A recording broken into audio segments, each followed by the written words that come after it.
Right now at 10 o'clock, dozens of Houston area educators are under investigation for possible certification fraud.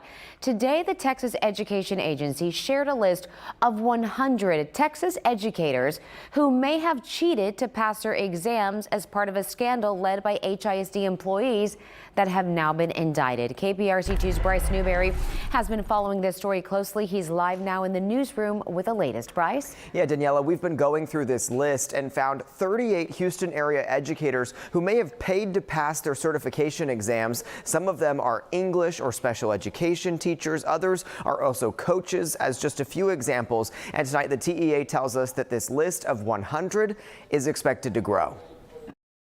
Tonight, 100 Texas educators are part of a growing probe into a teacher certification cheating scandal that operated out of Harris County.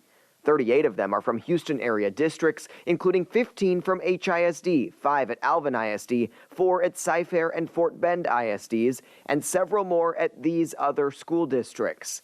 The other 64 educators come from districts in North and Southeast Texas, though the TEA says all of this is based on their districts at the end of the last 2 school years, and some may no longer work there. To think that this many people without what I would consider a proper moral compass were trying to educate and influence children all across the state is definitely troubling. Harris County prosecutors announced felony indictments against these 5 in October. They say the alleged ringleader, HISD basketball coach Vincent Grayson, made more than $1 million from the scheme.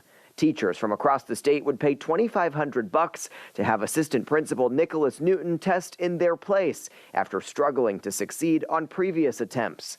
Some allegedly got recruited by assistant principal LaShonda Roberts, while 2 test proctors are accused of accepting payment and turning a blind eye to the cheating. And it just destroys that kind of faith that our community has in public schools. All 3 HISD employees accused of leading the scheme are now out on bond and relieved of duty, awaiting trial.